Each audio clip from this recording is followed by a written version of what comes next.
অন্তর্বর্তীকালীন সরকার প্রথমে বলেছিলেন ছাত্ররা তাকে ক্ষমতায় বসিয়েছে, তাদেরকে শুভেচ্ছা জানিয়েছিলেন, তোমাদের মধ্যে আমি প্রধানমন্ত্রীর ছায়া দেখতে পাই।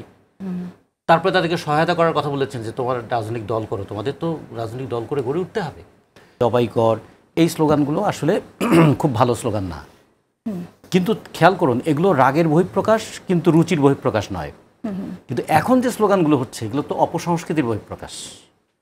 একটা নারীকে হেয় করা কিংবা মানে আমরা দেখেছি যে আপনার শাহবাগের সময় যেভাবে একটা বিভক্তি শুরু হলো, আরেকটি দলকে একদম ট্যাগিংটা বলতে গিয়ে আমরা যা বুঝি সেটা, এবং বিচারিক হত্যাকাণ্ডে যে ধরনের অভিযোগ পরবর্তীতে আসছে তখনও একটা শিবির ধরে ধরে জবাই কর, এই স্লোগান থেকে শুরু করে আরও অনেক মন্তব্য সেখানে এসেছে।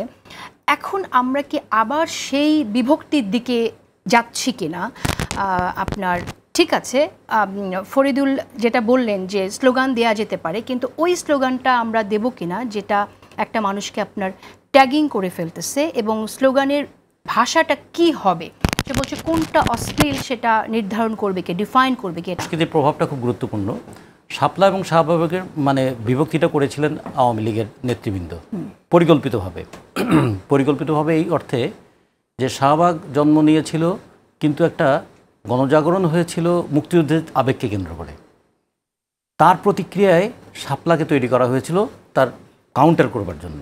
আচ্ছা, এখন সেই সময় আপনি যে স্লোগানটা বললেন যে ধর জবাই কর, এই স্লোগানগুলো আসলে খুব ভালো স্লোগান না, কিন্তু খেয়াল করুন এগুলো রাগের বহিঃপ্রকাশ, কিন্তু রুচির বহিঃপ্রকাশ নয়। কিন্তু এখন যে স্লোগানগুলো হচ্ছে এগুলো তো অপসংস্কৃতির বহিঃপ্রকাশ। একটা নারীকে হেয় করা কিংবা মানে যে কোনো গালির মধ্যে যেমন যৌনতা নিয়ে আসে, ঠিক তেমনি স্লোগানের মধ্যেও কি এগুলো নিয়ে আসবে?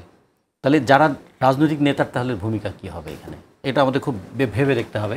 আন্দোলন তো মানুষের চরিত্র তৈরি করে, যে কারণে খেয়াল করে দেখুন আজকে যে 15ই জুলাই, ভাবুন তো 14ই জুলাই রাতে, 15ই জুলাই রাত্রেবেলা 1টা-1:30টার সময় যখন মেয়েরা রাস্তায় মিছিল করছে, সে মেয়ে কি ভয় পেয়েছিল?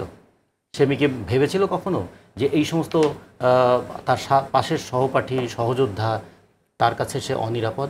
তখন আমরা আন্দোলনের মধ্য দিয়ে একটা পরস্পর সংস্কৃতির বন্ধনে ঐক্যবদ্ধ হয়েছি। রাত 12টার সময় একটা মেয়ে বেরিয়ে আসতে দ্বিধা করেনি। আজকে যখন সেই মেয়ের কানের সামনে এইরকম স্লোগান কেউ দেয়, বিভক্তি করতে হবে না, সে কথা এখন সরিয়ে দেওয়া হচ্ছে। সে হয় সে অশ্লীলতাকে ধারণ করবে, অথবা অশ্লীলতাকে দেখে সে মুখ লুকাবে। এখন ধারণ করলে ভবিষ্যতের জন্য বিপদ, মুখ লুকালেও আন্দোলনের শক্তিটা দুর্বল হয়ে যাবে। সে কারণে আমরা মনে করি রাজনীতিতে এটা খুব গুরুত্বপূর্ণ যে স্লোগান নির্ধারণ করা, স্লোগান দেয়া, বিশেষ করে নেতাদের ভূমিকাটা খুবই গুরুত্বপূর্ণ এখানে। আপনি যেটা বলছেন জুলাই, আসলে জুলাই কি হারিয়ে যাচ্ছে নাকি জুলাইকে হারিয়ে ফেলা হচ্ছে?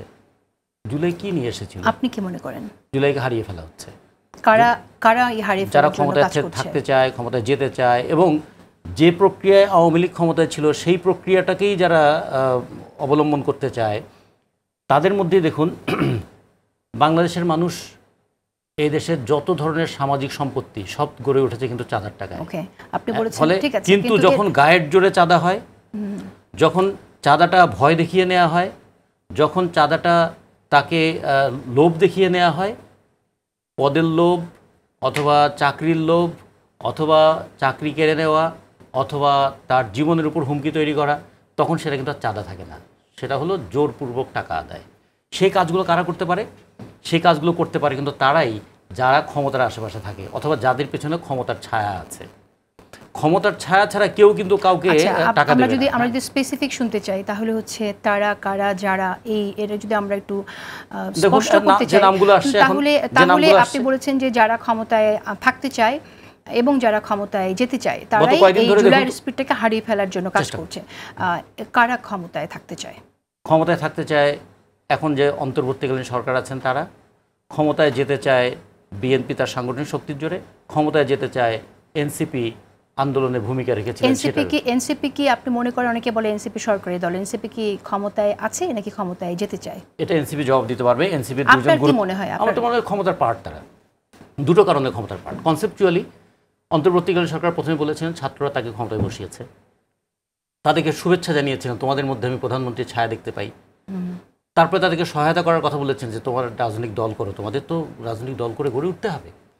আবার এনসিপির সঙ্গে যুক্ত যারা, তাদের দুইজন এখনও উপদেষ্টা পরিষদে আছেন এবং উপদেষ্টা পরিষদে থাকবার কারণে তারা কিন্তু রাষ্ট্রীয় যা যা সুবিধা পাওয়া দরকার সবই তারা পাচ্ছেন।